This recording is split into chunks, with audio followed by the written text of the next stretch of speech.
See one last play from Caitlin, and then on top of that, what do you think of your team's late game execution? I thought she got fouled. I think it's pretty egregious what's been happening to us the last few games.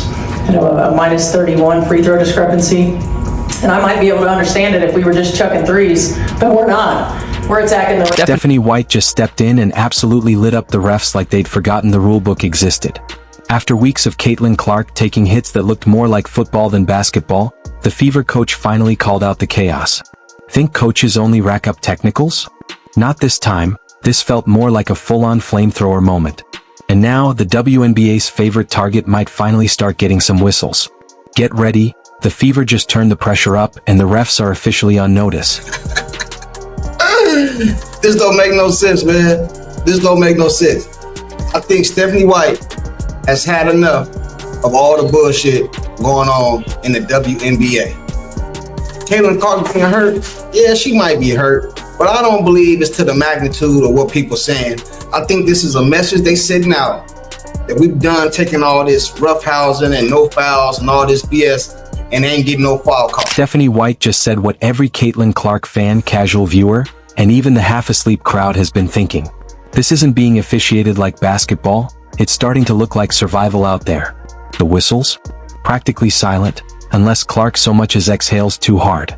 At this point, the Indiana Fever could swap their playbook for boxing gloves and it wouldn't change much, because what's happening on that court doesn't resemble defense anymore.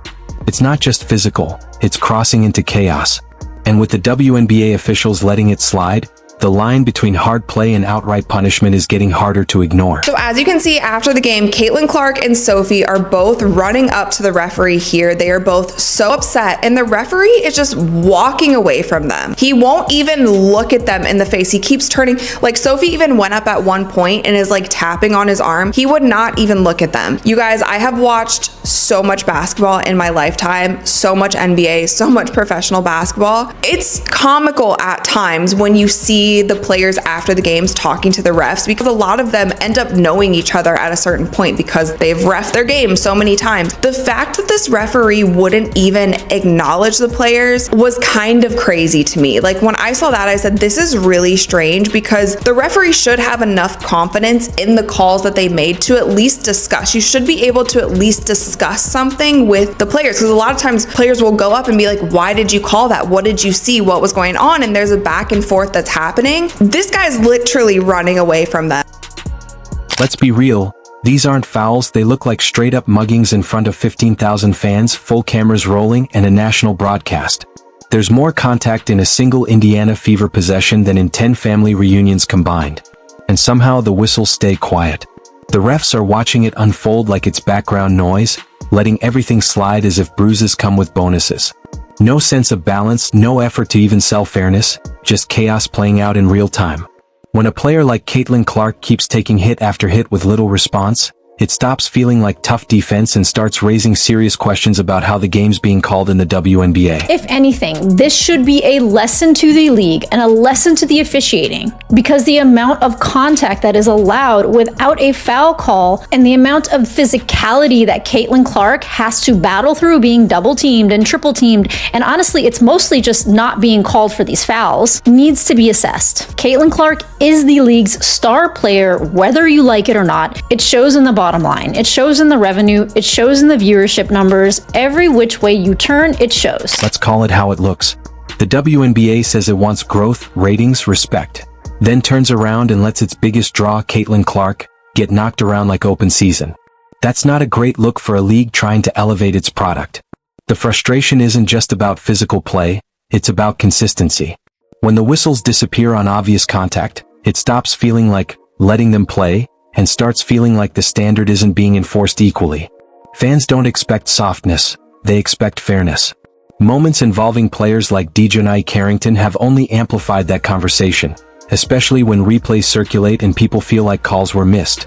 But jumping to criminal or intentional harm goes too far. This is still a fast, physical sport where things can look worse in slow motion than in real time.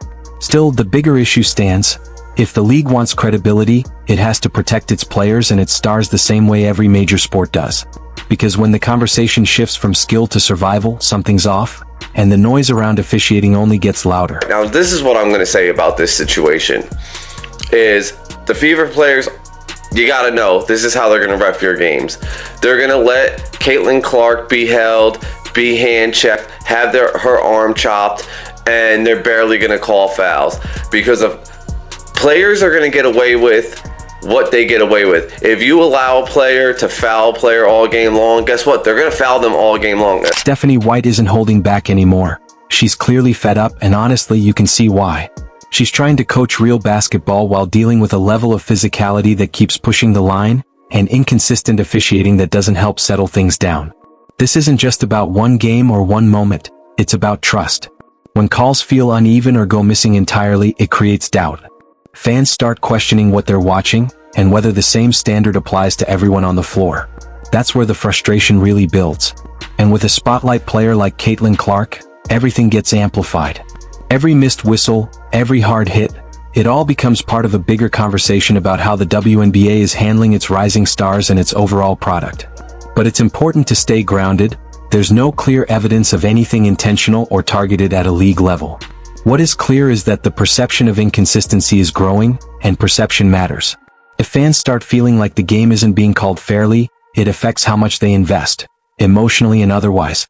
At the end of the day, this isn't about conspiracy, it's about credibility. And right now, the league has a chance to quiet the noise by tightening officiating, setting clearer standards, and making sure the focus gets back where it belongs, the basketball. Now that right there is Caitlin Clark. Caitlin Clark, that's her, out there on the basketball court, chilling, out there shooting jumpers.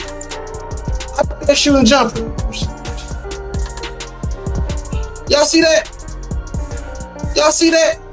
Her jumper look wet too. Now you supposed to be hurt and chilling with your leg up, feet up. You out here shooting jumpers. So what that lead me to believe is that her injury can't be too, like, is it that bad?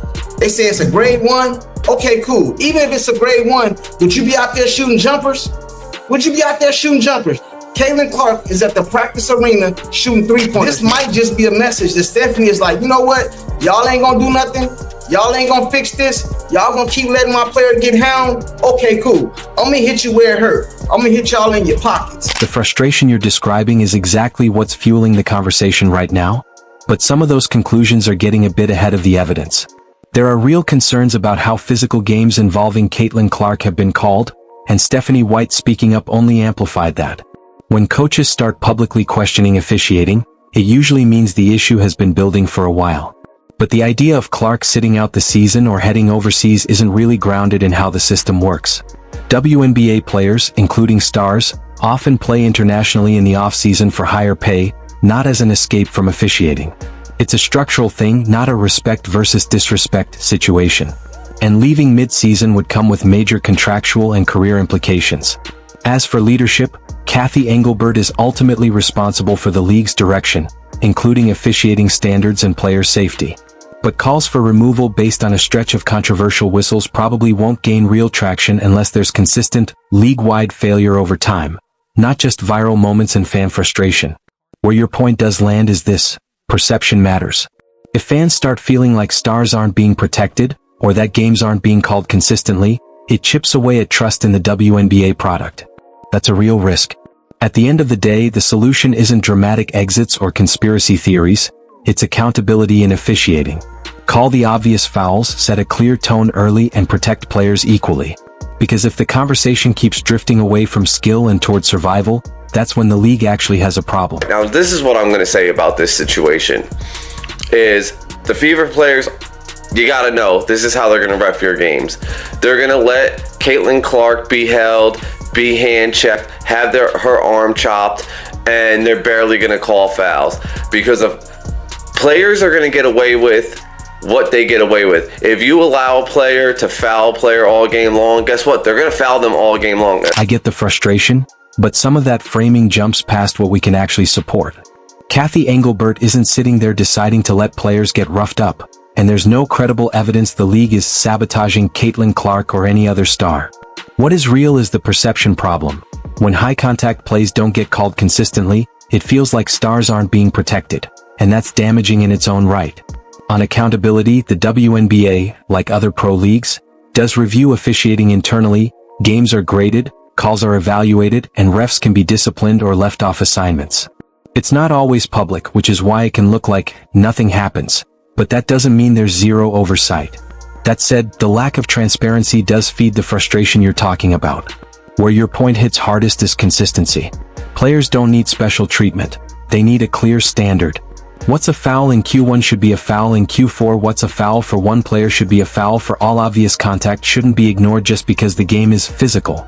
When that standard slips, the conversation shifts from skill to officiating, and that's bad for everyone. Calling for outside investigations or comparing refs to reckless professionals goes a bit too far. This is still a fast, human-run sport with judgment calls, not malicious intent. But that doesn't mean the league gets a pass. If the WNBA wants to protect its credibility and keep building momentum, the fix is straightforward. Even if execution isn't tighter, more consistent officiating, and more transparency about how refs are evaluated. Because right now, the biggest issue isn't just the contact. It's the growing belief that no one's clearly in control of it.